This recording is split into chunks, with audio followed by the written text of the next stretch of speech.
What is going on, guys? SageArtz here, and in this video today I'm going to go over the fate of the Hashira and Obanai Iguros in Kimetsu no Yaiba and theorize what I feel is inevitably going to happen in this series that is going to play an important part in its climax. So a quick disclaimer, there are going to be huge manga spoilers present in this video, and if you're not up to date with the latest chapter 188, you might want to consider clicking off so you don't get spoiled.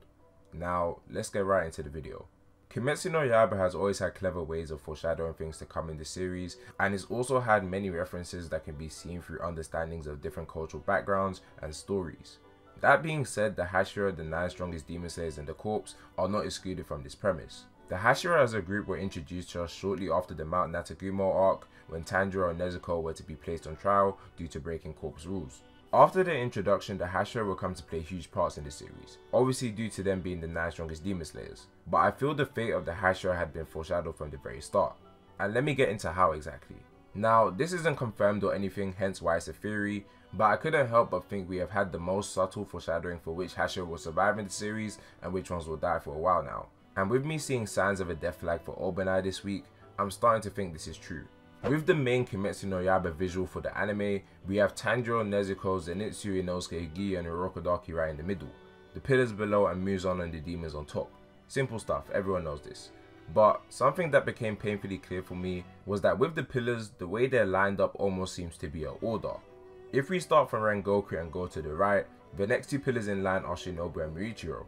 Something all 3 of these characters have in common is that they have died in the battle against Muzan.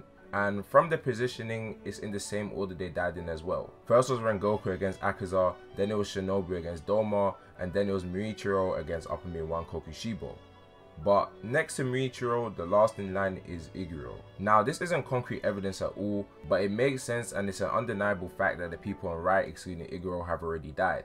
And a quick side note, I think it would make sense for Iguro to be next because it's kind of like a hierarchy when you think about it. Rengoku went up against Upper Min 3 and died.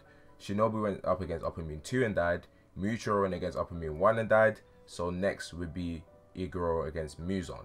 And with the people on the left being Gyome, Sanemi and Tengen, they are least likely to die in this fight against Muzan. Gyome is the strongest Hashira there, so he's least likely to die in the fight. I don't think Sanemi is going to die. His character has been through so much for me to think that Gotoge will kill him, and Genya wanted him to live, so I just don't think Gotoge will kill Sanemi off at all. And Tengen isn't even in the heat of the battle right now, so he's the safest out of everyone. And in regards to the Love Hashira, people are probably thinking, what about Mitsuri? She's been attacked by Muzan so much and is on death's door. To be very honest with you, I feel that Nezuko is going to be the saving grace for her and Tanjiro and the others who have been damaged by Muzan's blood attacks, but that's a theory for another day. But I personally don't think she's going to die in this battle either. And Obanai won't let her die. He would easily throw his life down for hers, which could also be another outcome. So due to these facts and how chapter 188 went, the next pillar to die I feel is going to be Obanai. We got his backstory this week and we even saw his face. The questions most people wanted to know about him have now been answered, and now he's saved Mitsuri and is going to fight Muzan with the other Hashira, and he's the only one who doesn't even have a Demon Slayer mark. Now in regards to that, I do feel like he is going to awaken in next chapter 189 against Muzan, but I think the chapter after that, 190, is where he will eventually meet his end during the battle. And if he doesn't awaken his mark, then my prediction is he will die protecting one of the other Hashira. And if I had to say who in particular, if he doesn't save Mitsuri, if Muzan decides to go after her, I believe it will be Giyu. Despite the fact we know Iguro doesn't like Giyu, I feel it would make his send-off more impactful if that's how he was going to die.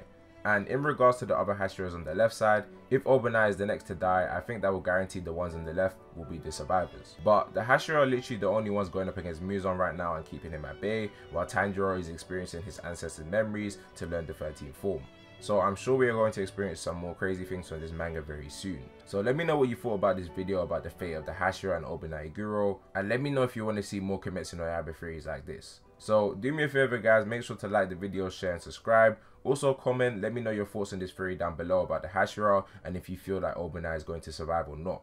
Also please do make sure to subscribe. We are like 93 subscribers away from hitting 3k, and I really love to do it before the end of the year, and I'll see you guys in the next one.